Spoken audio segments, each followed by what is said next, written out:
Everyone. Bonjour à tous. Hello everyone. 15 ans. 15 years I've been working in this field. For 15 years, we call it the Metaverse. Thanks to Zuckerberg. The word already exists. I'm going to show you where it came from, how it was used, and by whom. But when I started 15 years ago, we called these virtual worlds, quite simply. And today, I'm going to try and take the mystery out of the Metaverse, because you can read about it in the media, online, but there's a lot of bullshit. And I'm going to try and explain what some journalists say, which is completely wrong, and so that when you leave, you're going to ask yourselves the right questions and look at the impact of this technology in your daily lives, both at work, but also in your personal lives. So I said I've been working in this field for 15 years, just a little bit of information to make me more credible and to show you what we've done over the last 15 years.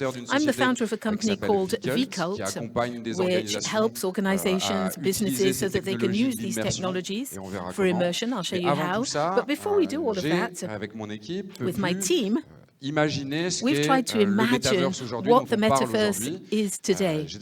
And I started this 15 years ago with a vision, which was to say that the web was really a bit of a pain in the neck. For 20 years, it had been 2D flat pages, the same as our grandparents used, and young generations weren't able to use the same internet as their parents and their grandparents. And to do this, we had to create a technology. It took us 5 years to patent it, and it enabled us to make a web more powerful than a game. And so we took the web browser, it was more immersive, more interactive, more engaging, and more emotional. Because when you talk about the metaverse, as we're going to make it more human in terms of the digital relationship, we're going to talk about emotion. And we've got to take the real emotions that we have in real life and put them into the digital world. A few years ago, I'm repeating myself a bit, we founded Belula, and Belula was the first virtual world with a differentiation in comparison to its older brothers, like Second Life and others that we'll see later on. We had a technology which was 100% web-based. We worked on all devices. You could be in the underground, on your telephone, you could interact in a 3D world, you could be at home in the evening with a little bit more time, you could put a virtual reality headset on and react with anyone at any time. And so the way in which Belula worked, if you look at it through history, this is how we started in 2007. Then we evolved with different technologies and different types of images until in 2015 we achieved a more immersive version. I'll try to show you this video, see if it works. In 2015, we were recognized by one of the biggest investors in the world called Tim Draper. Tim Draper had all sorts of entrepreneurial adventures like Tesla, SpaceX, Twitter, Skype, and others. And he believed in us, and he took us to Silicon Valley. And we said to ourselves, okay, that's going to be great. We are the first French unicorn. We talk about back in the day, before the president launched the Startup Nation. But we thought we were going to earn hundreds of millions of dollars, and that we were going to be able to sell our company very quickly to Facebook, because we had lots of connections at the time, so that we could have that 3D idea for Facebook. But it was time to die. We realized we were too early on the market, despite the support of Tim Draper, and who we thought would open all the doors that we wanted to have opened. And so we met important people. My idol, I don't know if you know Mark Andreessen, he's the guy who created the first web browser, Netscape, and he gave me the best advice I've ever had. He said, I'd like to invest in your company, but I can't for two reasons. The first one is that my current fund that I'm investing in doesn't have the topic of virtual reality or the metaverse in its rights for investment. The limited partners are going to block that. Secondly, we have no visibility about the adoption rate for virtual reality headsets. That was at the end of 2015. Who's got a headset for virtual reality? Not bad. More people than in other companies, So we said to ourselves, okay, we're not going to waste all that money that's already been invested in the project. And so we had to find ourselves a form of resilience so that we create a way of changing, adapting to the market for which we had no visibility. Now, at the time, we decided to cash in both on our technology and also on the know-how that we had in the team, and to make all of that available for companies like Decathlon, who was one of our first customers. And so for several years now, we've been working together on this type of technology, even without you knowing it, maybe. So today, we are helping these companies in several ways.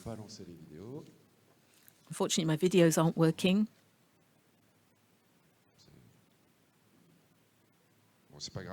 It doesn't matter. I'll just explain more quickly maybe what we're doing. So a bit of history. We are local, we're very proud. We were the first company that was created in Euro Technologies here in Lille. For this initial project for Belula, then 5 years of R&D, then the adventure in the United States with all of the immersion technologies, then the B2B point with several brands that we've been helping with solutions for decision-making, training, or customer journeys. And today, we're coming back to our first love. We're not going to stop completely to be consultants and production agents. We are going to be launching products, and they're products that you're going to be able to discover soon, because these two products are already being used by Decathlon. So the Metaverse is a huge subject. Now let's have a look in the audience, like Valentin Auvinet, who is your Chief Metaverse Officer. Could you replace him? Let's give you a quick test. In your opinion, how many metaverses are there? 1? 60? 100? 1,000? And you're all wrong. There's only one metaverse that exists, and I'll tell you why. The terminology and the semantics isn't used very well in all of the articles that you'll read. So where does it come from? Well, Neil Stephenson, who was a science fiction author, in 1992 wrote a book called Snow Crash, and for the first time he used the word metaverse. You've all heard of Ready Player One, which was made by Steven Spielberg, and it made this notion a little bit more popular. But it's old, the Metaverse. The first player was French, the second in the world in 1991-1992, who created jointly with Canal+ and a small studio called Cryo Interactive, who created the first global blockbuster of games in the 80s that we called the L'Arche des Capitaines Blog, a French game. Now, at the time, the internet wasn't accessible to the general public, and so all of the users found themselves in big sports halls so that they could do what they call a LAN. And so they connected their computers together so they could create a network, and they had fun acting together in this second world. And then that led on to a second major experiment called Second Life. Now, this was given a lot of media attention in the early 2000s, and it was destroyed by the media as well. If you think that Second Life is dead, it still exists, and its turnover is 80 million euros per month. So for a company that's dead, that is quite interesting. Now, as you would have understood, there's only one metaverse in the same way as there is only one internet. Now, we've all heard of the Internet of Data, social internet, social media, the Internet of objects, of things, and now we're talking about spatialized internet in the 2020s. And we've got to interconnect platforms in the same way as you go from one website to another, and then it's all of this internet that's been spatialized, which then has led us to the metaverse. Now, a little bit of information, because I'm not going to talk about Web3 and the metaverse too much, because otherwise we could talk for 5 hours or 10 days. I'd love to share my passion, but I wanted to distinguish, nevertheless, between Web3 and the metaverse, which you could imagine in the future years are going to converge, because there are still marketing geniuses which will invent a new term. But Web3 is a decentralized internet which will enable us to validate properties, and it's an internet where we create. And so we're going to stop giving power to the GAFAM, and the power is going to come back to the users and content creators. That's to summarize. So you've probably heard people talking about cryptocurrency, blockchain, NFTs, DeFi, DAOs, all of that is Web3. The metaverse is a new interaction paradigm with man-machine interfaces that are different to those that we saw in the internet, full stop. And so these technologies can also be based on Web3 and especially on the blockchain, so that transactions can be carried out or to validate ownership of objects maybe on the platforms. Now, what's an NFT, a non-fungible token? I'll explain it, because I'm sure you've heard people talking about them, even if it's in-house, because I think you've got lots of projects, especially 2, which have been launched by Decathlon quite recently. An NFT enables you to give authenticity to a product and trace it between objects and values, and we say it's non-fungible because it can never disappear. Its trace it will always be there all its life. We say say that it is a single asset because it will be validated on the blockchain that you own. And as soon as somebody comes and wants to buy your virtual training shoes from Kipster, then you'll be able to prove who's the owner and trace all of that. So it's unique. This token, it can't be hacked because the blockchain is validated by thousands of people in real time, all of the time. So it's impossible to change the ownership of that token. And then finally, it gives you this idea of an internet of values and ownership that we've never had before. The editors and publishers used to own everything, even your data, whereas now we're going to be able to imagine new models where consumers, individuals, are going to be able to decide on their ownership and will have validity of all of the transactions that are possible in the future. Some examples of some recent NFTs, Cognac Hennessy with its marketplace with drops. For those of you who've heard of sneakers, for example, where you have limited editions, in NFTs, that's what happens all the time. It's always drops. You know, there's this idea of hype and trends. And it's the same thing with you, with the trainers here that you can see, but I'm sure you all knew about this because you're one of the first brands, international brands, to have invested in this, in Web3 and also the Metaverse. Second question, in your opinion, to have access to this Metaverse, what type of equipment do you need? Do you only need a virtual reality headset? Who thinks that? Who thinks that you need only a computer or a mobile phone? Who thinks that you need glasses with augmented reality? You know, I can see the LinkedIn profiles, for example, while I'm looking at you. Who thinks that it's all of this equipment, all of these devices? Yes, the Metaverse is anytime, anywhere, any device. That's compulsory. And you also are going to see that the Metaverse is not only accessible when you're sitting at home or when you're in the office, when you're behind your device. A Metaverse can be accessed anywhere, anytime. And Milgram created a reality virtuality continuum. And so augmented reality is the first form of distribution and the first way of having an access to the Metaverse. You've all heard of Pokemon Go, Instagram, Snapchat. That's augmented reality on your smartphone, on your tablets. At any given time, when you're walking around in the street or in a store, you'll be able to get your device out and you'll have information on the products. You'll have pop-ups, things that are personalized, customized, because some of the companies might have your data and they'll give you suitable data, and all of that's thanks to augmented reality. A new change is that we've got mixed reality. However, to have access to that technology, you do need to have a headset which is specific, and mixed reality means that you can see the environment that's around you, so that's not like virtual reality, and there are lots of holograms which will appear, and these holograms can interact with the real world. So, for example, you'll have a whale who'll want to jump here in the middle of the room, and you'd have the splashes of water, and the whale would be able to interact, and there'd be water bouncing like in real life, and with physics and gravity, everything would be reproduced. So for the moment, these headsets are expensive. It's the Microsoft HoloLens that's the most well-known. It costs €4,000, but it will be far cheaper in 2023 because Apple is bringing out in the spring its first headset, which is going to be called Apple Reality, most probably, and Facebook or Meta is launching one as well by the end of the year, and it's going to cost under $1,000. So it's going to become more affordable and more widespread. And here we're talking about interaction in the real world, and little by little we're going to be interacting in a virtual world. So you've got your VR headset where you're completely closed in, and your brain analyzes everything which is going to be sent to you as if it was real life. And that's why sometimes people can have a little feeling of nausea, feeling a little bit sick. If you've tested this with these new headsets, you shouldn't get that feeling. Then the last access to the Metaverse concerns virtual worlds, which we could call multiverses or universes, but I'm not going to go into that too much in terms of the terminology. In your opinion, today, for this Metaverse, are there companies that are actually making money? Who says yes, who says no? More yeses than nos, you're right.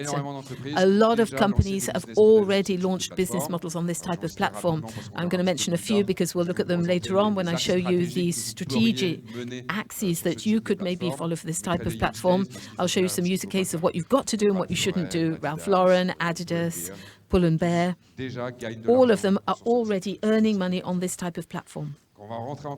Now, if we go into a little bit more detail about this subject, if we look at the theory, after that, I'll be showing you some practical cases. Today, if you have to remember one thing, it's that Metaverse has 8 attributes or properties, which we could even break down to less. The Metaverse is social because it's an evolution of the internet.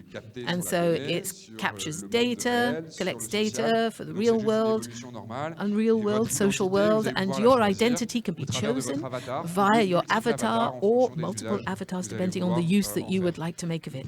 And I think the most important point is the metaverse is something that is permanent. When you create a space within a platform, then it's accessible 7 days a week, 24 hours a day. So there's a big problem in terms of how you're going to be driving that content in those worlds so that you don't produce a ghost effect, which you could have during the night or during some time zones on other continents.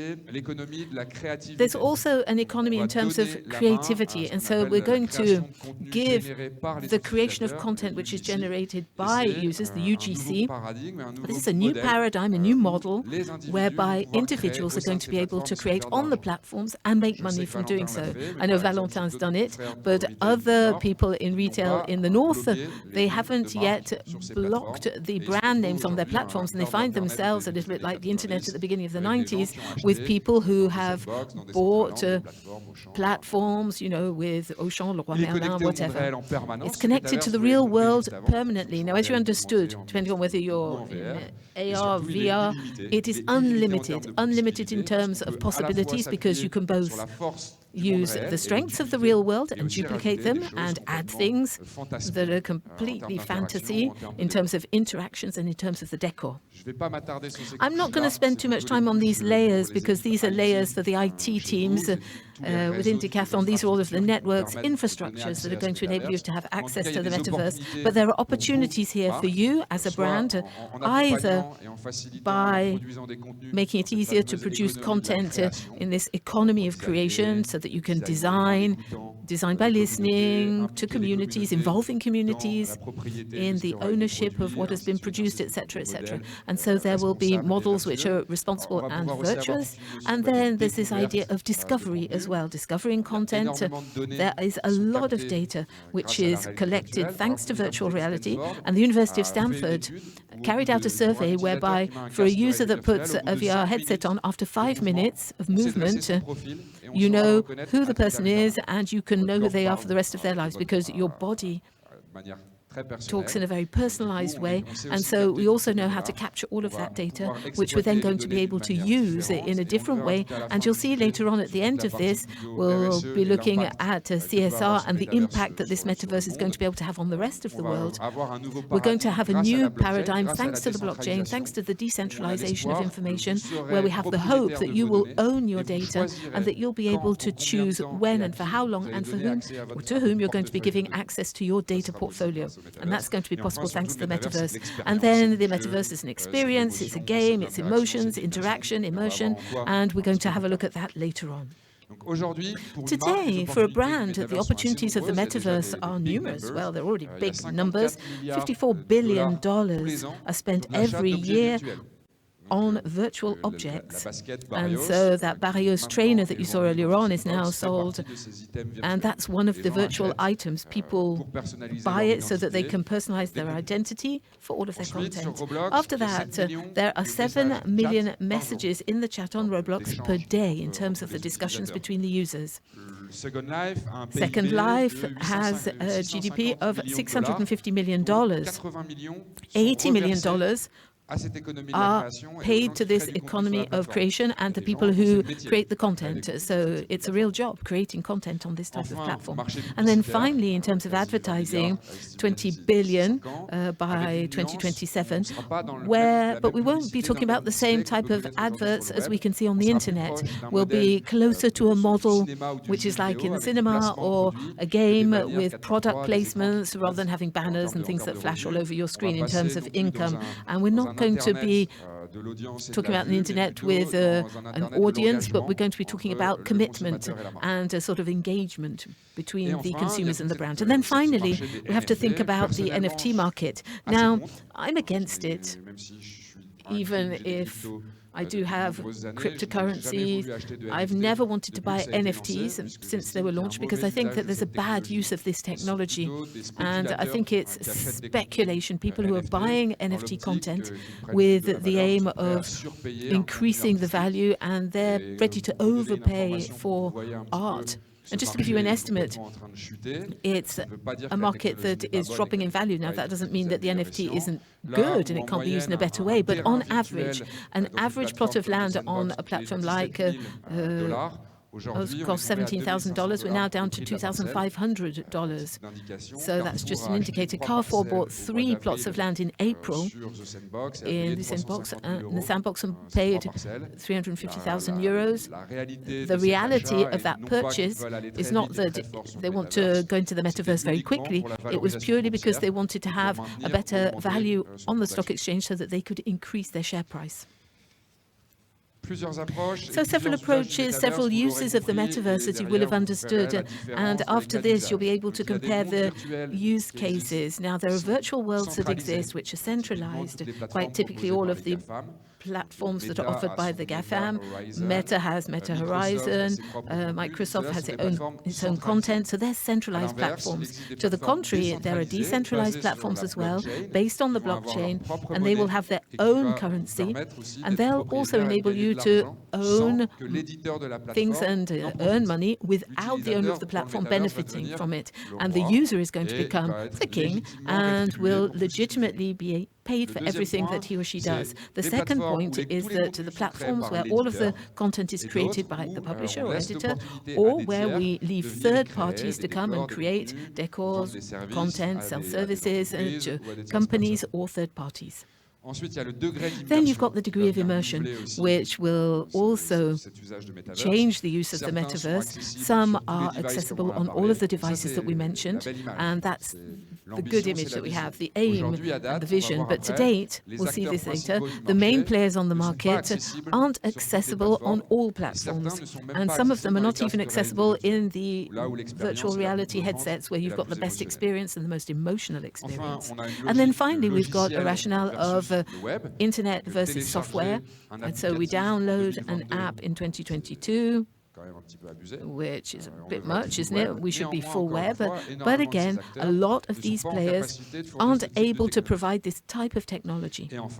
And then finally, in terms of monetization, we have some platforms which are play to earn. So the more time you spend on the platform, the more you're going to be earning social coins that you're going to be able to transfer into real dollars and euros in cryptocurrencies. And there are other platforms that don't use the game way of playing, and all of the social platforms are like this. And a metaverse, or some metaverses, as you will have understood, there's only one metaverse, but in 2022, journalists are calling it metaverses because the interoperability between all of these platforms isn't yet present. Now, what are these platforms? Platforms are centralized, and you'll see this. I'll go over this very quickly because you don't really care about who does what. But you'll understand that in terms of centralization, we still have the same players. You've got Snapchat, you've got Meta, you've got Google, Amazon, Eighth Wall, which is a company that was bought by Amazon. You've got Fortnite, Big Games, Minecraft, Microsoft, all of the big ones on one side who are currently being pushed along, not by the smaller ones, because you'll see that in terms of the value on the stock exchange, it's huge, but by newcomers who a year and a half, 2 years ago didn't exist at all. And so we're talking about a new paradigm, and the metaverse is going to be able to change the trend between publishers and consumers. I wanted to focus on the 3 leading platforms in the virtual world that are accessible to date. Now, the one that you've heard us talk about the most is the Sandbox. Has everybody heard of it? Everybody know it? Everybody know? Sandbox was created by 2 French guys. It's a platform in Hong Kong, which has a bit of a strange history. It couldn't find its market with these 2 French owners, and this Hong Kong holding came along and invested a lot of money so that the project could take off. And they are currently raising 400 million with a value of 4 billion, but there are only 35,000 users that are active per month. So it's a bit mad to have a value that's so high when the community is ridiculously small on this platform.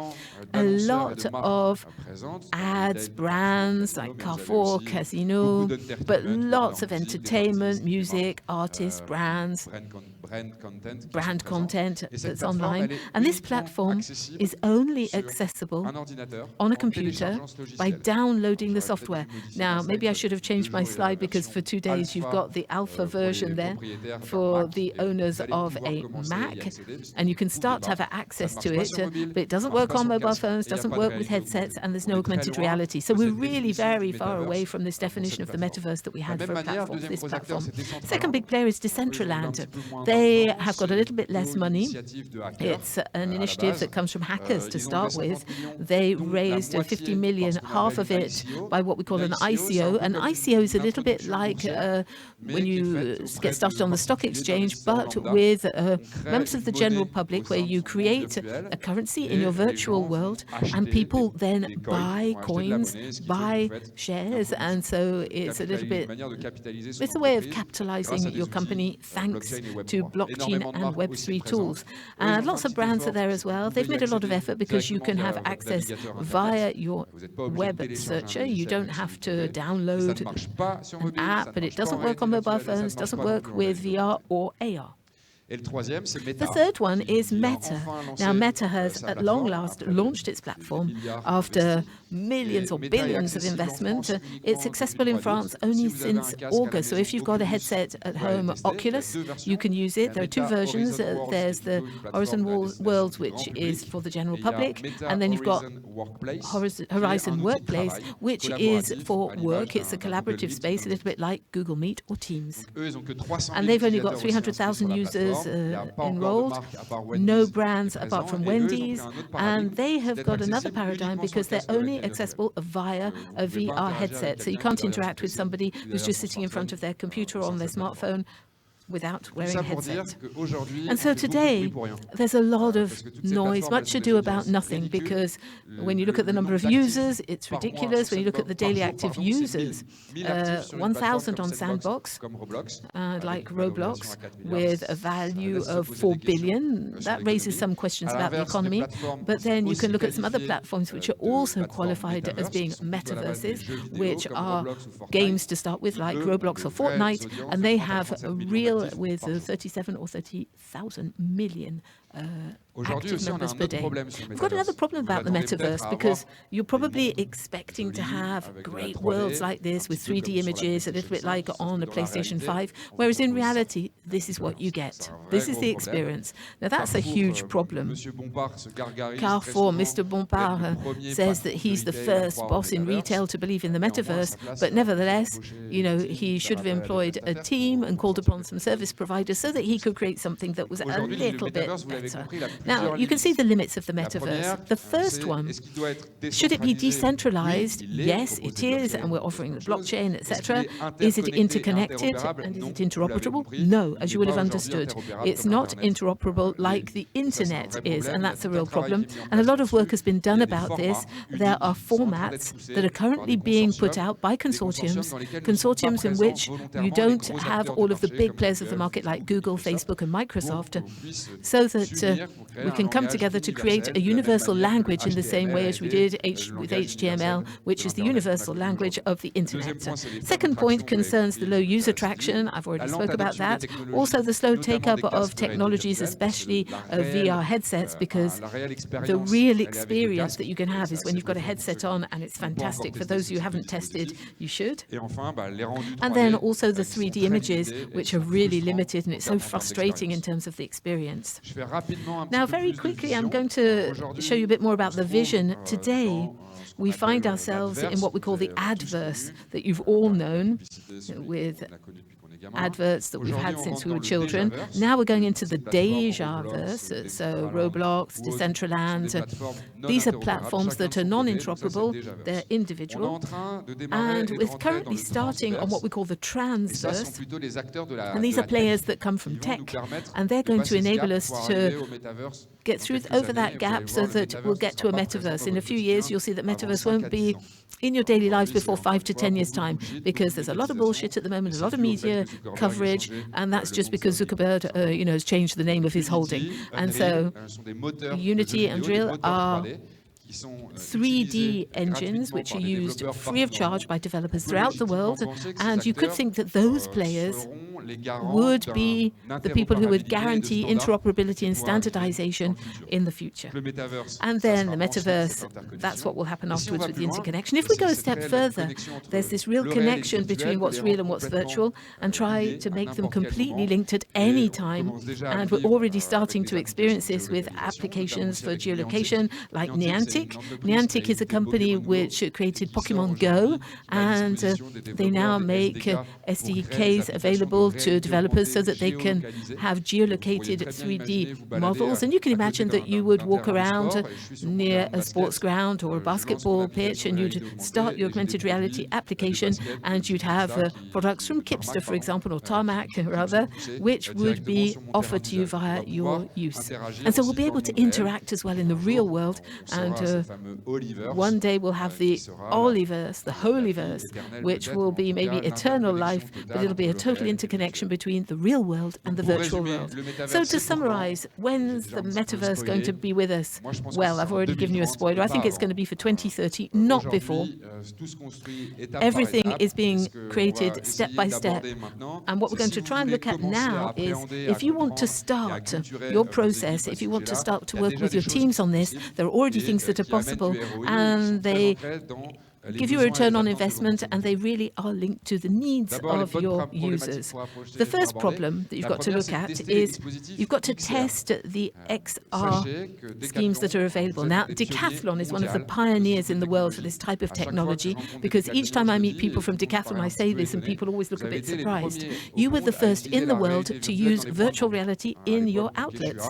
For Quechua, for example, for your Decathlon City concept, where there was not very much space, and so if you want an extended range for bulky products, this is a first in the world. You've already started with this, and I think this started in 2017. So to start with, you've got to create yourself a form of 3D data assets. There are already initiatives underway in Decathlon. You've got the digital chain, which is created with Adrien Lernaud, and the aim is that from design, we have a 3D asset which can be used throughout the lifespan and the different business units, whether it be to validate or decide on the design or manufacturing, maybe to train sales team as well, so that they can understand the advantages of a new product that's going to be launched, but also in terms of the customer experience on your e-commerce websites as well and in store. So first of all, you create these 3D data assets, and then after that you can use them in many ways, as I just said. The tools for helping decision, product design, testing,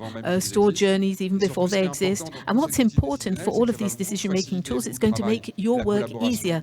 Collaboration is going to be easier between business units, and you're also going to be able to onboard consumers before the design phase. And so you're going to be able to show that what you're thinking about and imagining really does fit into the needs and expectations of our users. And with this type of technology, you could have avoided the mistakes made in Anglo, for example.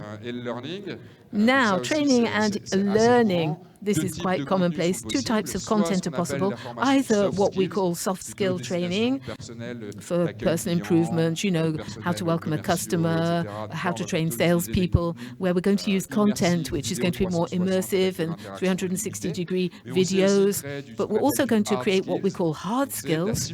And so they're simulations. And we're going to be able to simulate all of the movements, positions for either a sport or a business, so that we can make a production line more efficient, for example. And then the last part of the way of using it is the customer experience, so both for storytelling for the brand, but also virtual showrooms and interactive 3D files as well with augmented reality, so that you can see the products in your own home and to see whether they're the right size or not. And then also you've got what we call a parameterizer as well, because you can imagine that it will all depend on the products, and so you're going to be able to use this 3D setting as well to see how things will look in your house. And all of that can be real in your outlets, but also in virtual reality on your platform.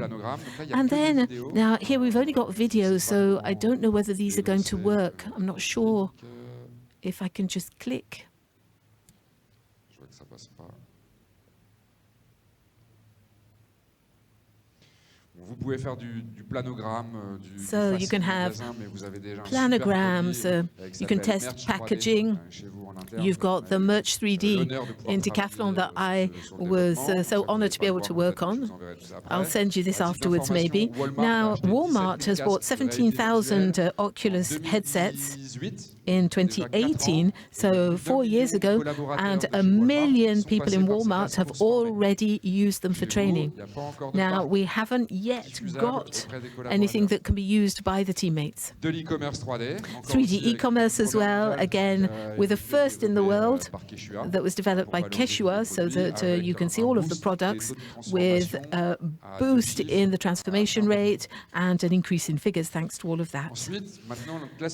So that was all of the XR technologies, all of the things that you can do today, and I would encourage you to include them in your strategies. Now let's think of the future. Let's think about what's going to happen in 3 years' time and how we can test, how we can get to those virtual worlds that I mentioned earlier on. The first strategy is to cover the playing field so that you can identify opportunities. Balenciaga was the first brand in the world to have these skills in-house. There are 10 people who have a chief metaverse officer.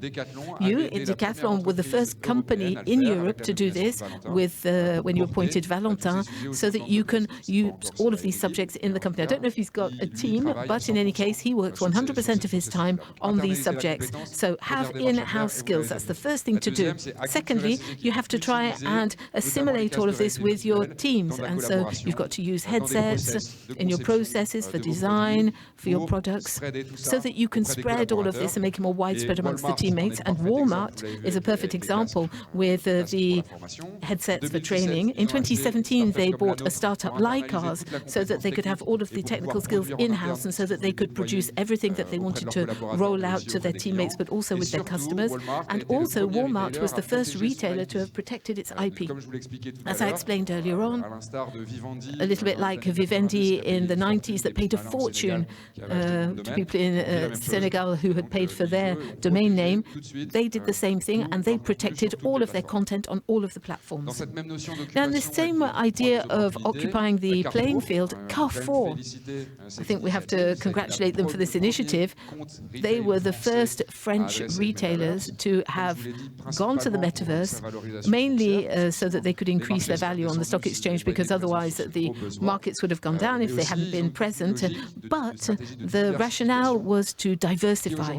And today, it's not something that's public. What's public is that all of their recruitment from now on will be carried out on the metaverse, because when you use a VR headset, you'll see human emotions. And so you'll have somebody there in a video. But remember what I just said. Thanks to Stanford, we can now follow a lot of things. And a VR headset is a neuroscientific tool. And so we know more about the individual that we have in front of us with a headset rather than on a video. People are sounding a bit scared in the audience here.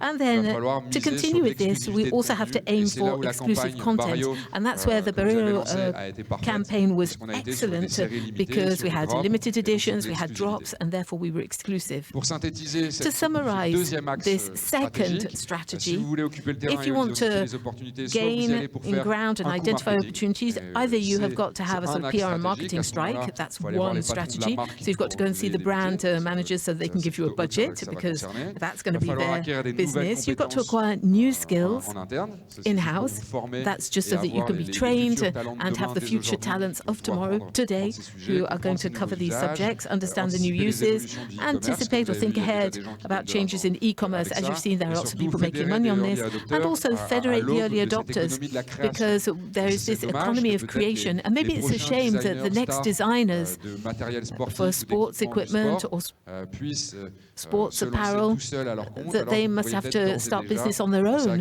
when you could maybe create a pool together with that new talent. Third strategy that you should think about if you want to be involved is to create content, and you've got to find your future ambassadors. Now, the first case that you shouldn't do, JP Morgan. What a stupid idea these bankers had to go to a Metaverse, which was created by hackers. They went to Decentraland. You've got to think about the community that you would like to address.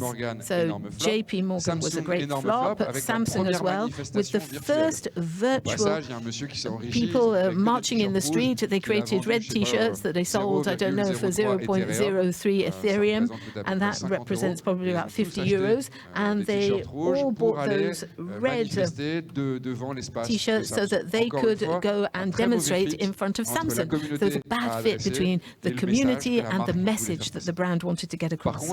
However, there are some really good initiatives. A bit closer to you in skateboarding, Vans.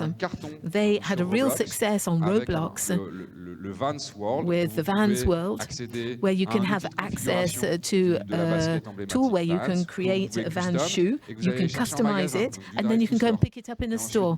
And there's all sorts of interaction possible that was created by the product designers, and you can interact with the community. And as Roblox is for teenagers, then it's a game. There are lots of games with a skate park where youngsters can go and skate and create a sort of relationship with the brand and with their products.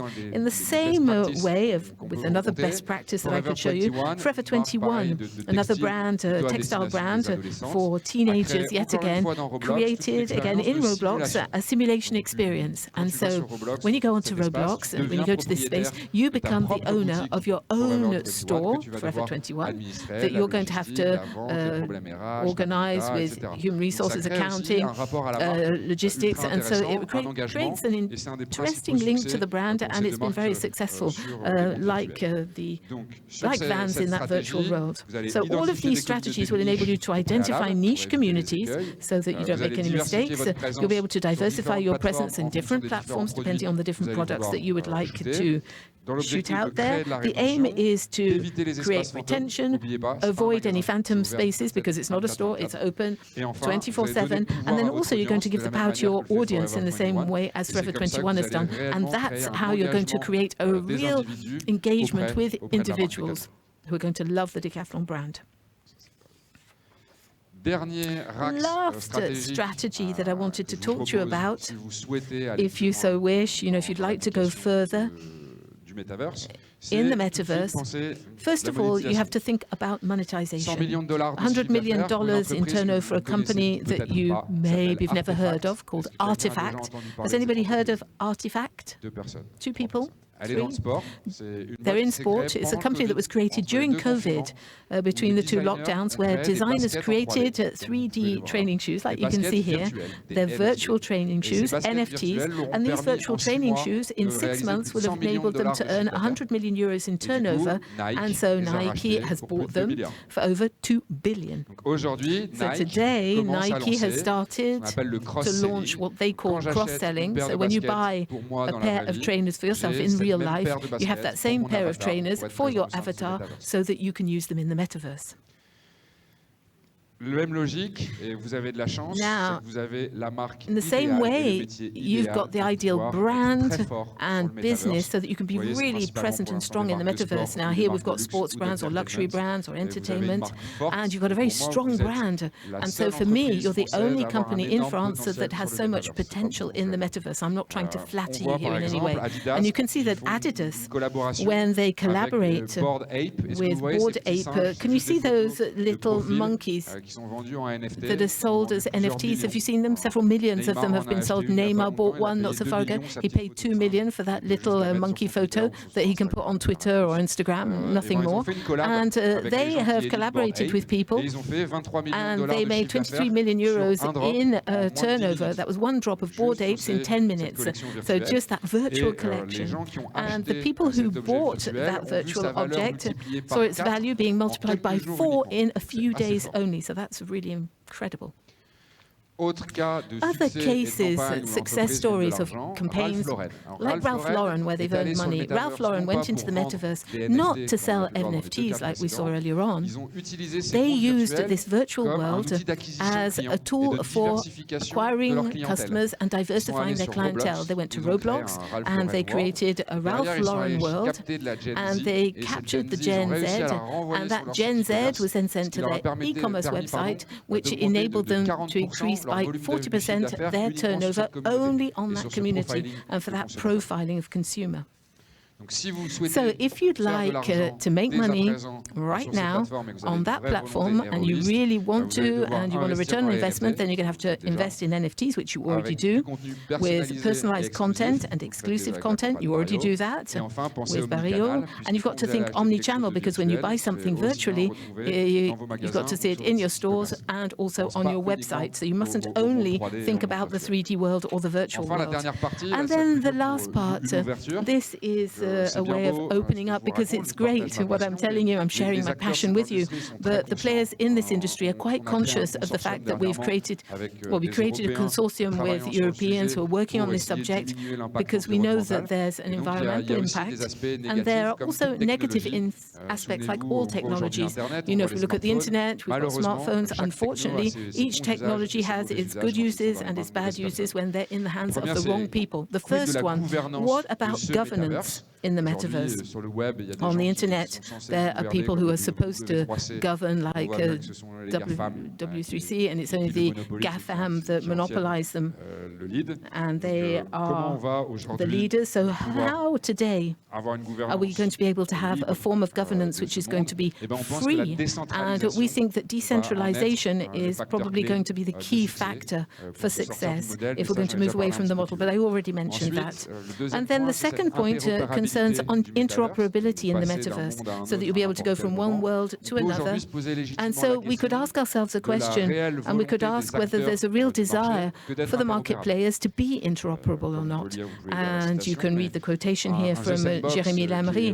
And a sandbox which is worth 4 billion, is it in its interest to have an audience that can go elsewhere and then come back? I don't think so. And so there's that problem about the vision, so that we can try and have a unified metaverse that I showed you earlier on. And then afterwards, there's the idea of hype. Well, you know, there are these cycles. Cryptocurrency has been around since 2009. There was a crash this year. It wasn't the first. There have been about 20. But nevertheless, it still continues to increase. For the NFTs, it might be slightly different, because we're going to have to use our smart contracts in an intelligent way for products which really do make sense for the use of consumers and not remain with only works of art which leave speculation possible for people who don't have the best intentions. Unfortunately, we have the problem as well of human relations. In the metaverse, right at the beginning, there were problems of cyber harassment, same way as you would have on social media, except that when you're walking around in a virtual world, you can see the other avatars, and so it's a little bit like in real life and in the street. But there are already actions which are underway. So, for example, you're going to be able to filter avatars that you will see around you, and it could be only your network of close friends who you've validated, and so if you walk around in the world, you'll only see your friends if you don't want to see unknown people who are around you. Facebook is currently setting up Meta. I always find it hard to use Meta. Meta is going to create a technology whereby you can create a safety perimeter around yourself, and all of the avatars that will be under a meter or 2 meters away won't be able to talk to you or have access to you, and you'll only see the people who are outside that safety barrier that you've created. And I think that that's something that we're going to use to get rid of all of these negative aspects. And then we've got to talk about the carbon footprint, because in order to make the headsets, it's twice as polluting as a smartphone, and that's only the information we know today. It pollutes twice as much. But I think we're going to be able to do away with a lot of CO2 emissions, because we're not going to be traveling as much, we're going to not need to manufacture products so much. So the aim isn't to say and, we've got to say or. It's going to be physical or virtual, not both. And for the moment, you know, it's a big issue. We also have to think about cryptocurrency, the blockchain, and behind me you can see the founders of Ethereum are creating a new type of green blockchain as well, which is going to reduce the CO2 impact of the infrastructure. And so yet again, it's recent, there's a consortium which has been created, and a lot of players, stakeholders who are in a pirate spirit want to recreate an internet which is far fairer, far more balanced. And so we're currently working together so that we can be ready when this metaverse will be accessible to as many people as possible. And to conclude, ask yourselves the right questions. Why are you going to go to the metaverse? What are the needs? When are you going to be going? And are you going to want to be able to recruit consumers, customers? You're going to want to make them loyal? Are you going to want to have work only on your image, or are you going to want to do more? What type of audience, what type of communities would you like to engage with, or would you like to use in the future? And then what type of experience would you like to offer? Do you just want to clone what you do in the real world, or are you ready to test other things that you couldn't maybe do in real life or in your job? And so the final summary, as you've understood today, create XR, and you're already doing it. You're ahead of so many of your competitors and big companies. In 3 years' time, all of these virtual worlds that I've mentioned will be at the heart of your strategies for marketing activation. You'll have to use them, and probably human resources as well. And then finally, in 2030, once we've succeeded in creating this interoperability between the two worlds, and that people have adopted all of the different systems and that they'll be used by the general public, then you will travel around the metaverse every day. Thank you very much, everyone. Merci. Merci. Thank you very much. Merci, Tom. Thank you, Tom.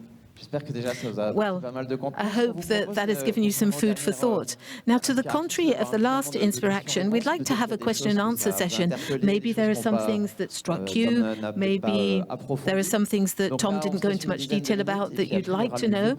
Let's take 10 minutes for that, and then after that, we'll have a buffet at the back of the room so that you can carry on talking about this subject.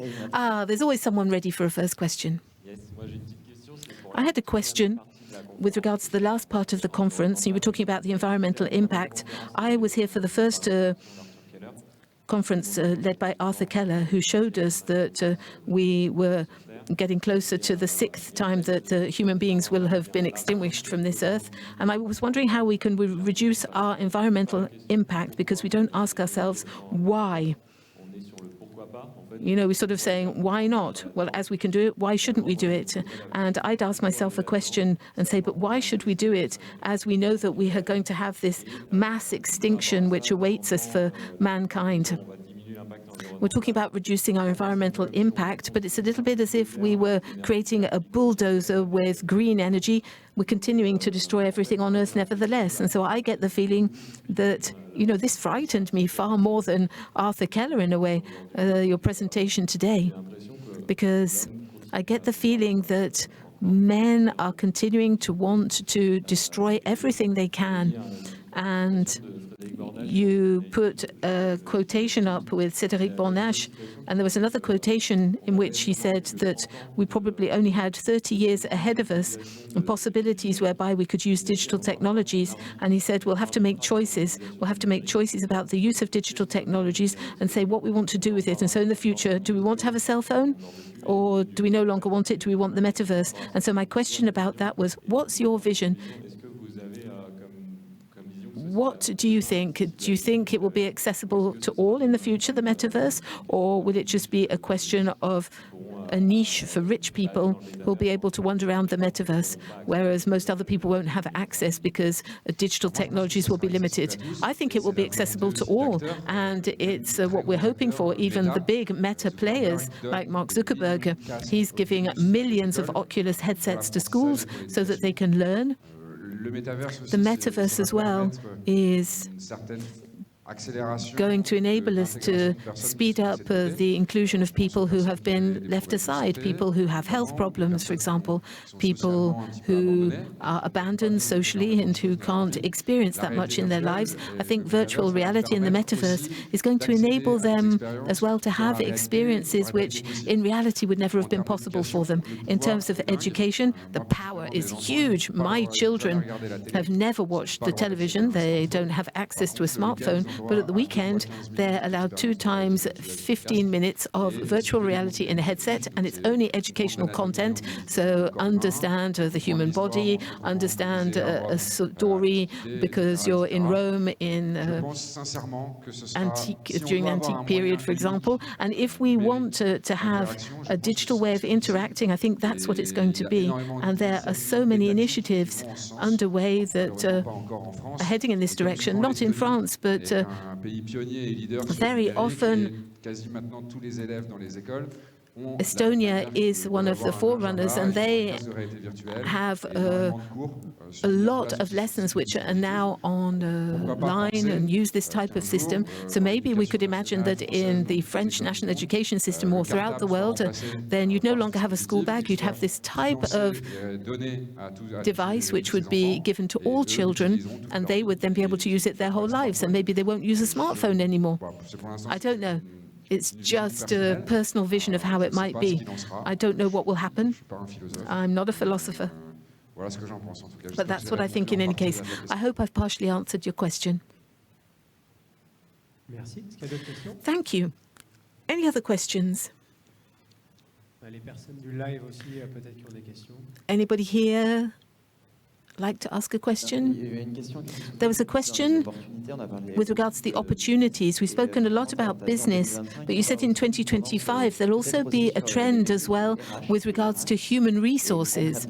And you didn't go into detail, but what do you mean when you talk about human resources? It's already something that's used in human resource teams. We are helping a big company like yours called Le Safre.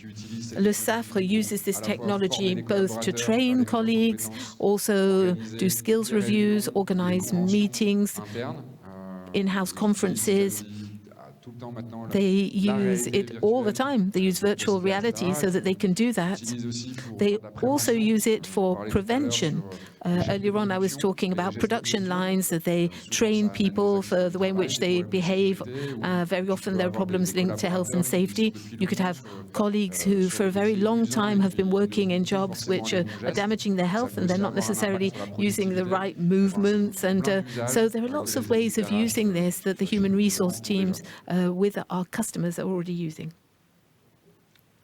Thank you very much. Is there one more question?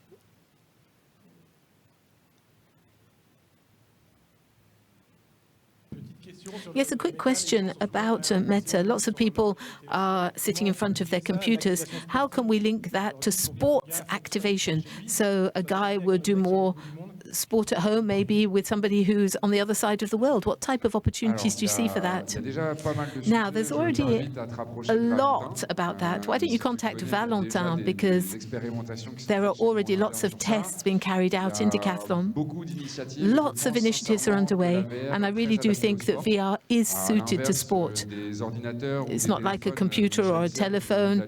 You know, if you're trying to read a book, you know, you get a hunchback when you're bent over your device. At least in the future, teenagers and children will move. When you've got an experience in a virtual reality, we've got a headset, you know, and a joystick, you'll sweat. And so there are so many different sports applications that already exist to date in fitness, keeping fit. There's a game called Beat Saber, which is sold as a game, but it's just a fitness application, Keep Fit.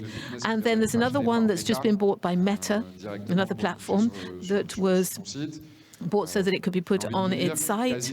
And I think virtually all sports are possible. The NFL launched last week a game where you become a quarterback of a team and where you learn all of the techniques as well that a quarterback would need to use. And know that you're going to be using a game of tennis. Maybe there are other initiatives underway. We are starting with a game of bowls. So the idea is to have an e-sport. You can connect as well to existing devices like rowing machines, with the Internet of Objects, which came from 2010. In 2020, we've got the Metaverse, and so all of these technologies will come together. They're already fully integrated and ready to merge. And to continue from that, there's a question as well. This is from people online. People who are asking whether the future, in the future, should Decathlon provide this equipment to sports users? What do you mean? Accessories? Yes. Accessories for doing sport? Yes. And I think that there are initiatives already underway. But then after that, you know, making the hardware, like headsets, no, you know, I think that's somebody else's job. That's not the vision, I don't think, and it's not in Decathlon's DNA. But for accessories, yes.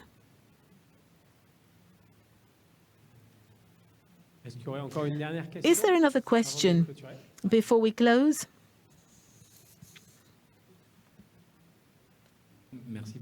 Thank you for that presentation. You were talking about collecting data for neurosciences. So you were talking about people's movements, their feelings, their emotions. Could you say a bit more about what that type of technology could do for Decathlon? In terms of movements and the way in which you play a sport, you can use that for coaching so that people can see the bad positions that they shouldn't be using, you know, when they're doing a sport, for any sport.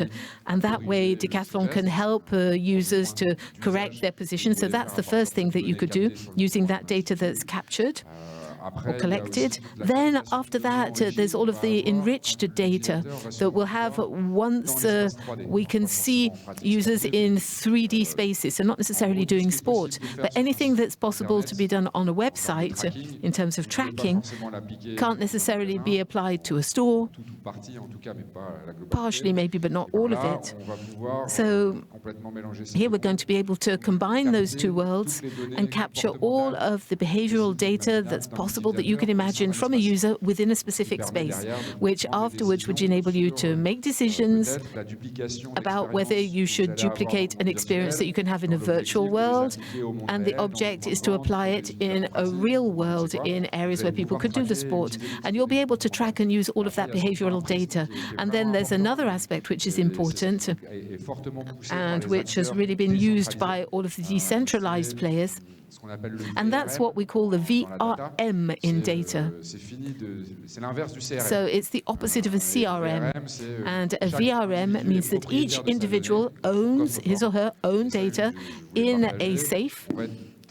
And we're going to think of the idea of commitment. Users will commit, and users will then choose who they share their data with.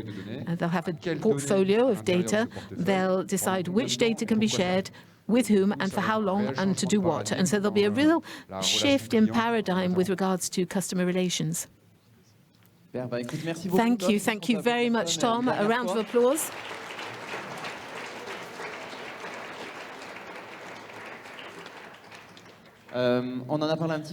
We've mentioned him a couple of times. Tom mentioned him. Valentin Auvinet, some of you might know him, some of you don't, but if you're interested, then you can contact him. We were able to speak to him with the team, and it really was something that caused a lot of upheaval amongst us. So that's what made us want to have this conference today. And then we'll see you for the next 2 days. We're going to have Frédéric Bardot, who's going to be showing us what he's been doing with regards to a tech school, somebody who's an entrepreneur, self-learned, self-taught. And then we'll have Professor Younis, a former Nobel Prize winner in 2006, and he'll be here with us from Bangladesh. And we'll have someone from the Younis Sports Hub, which is the branch that is involved in sport, and they'll talk about all of their initiatives and the way in which they're committed to society. So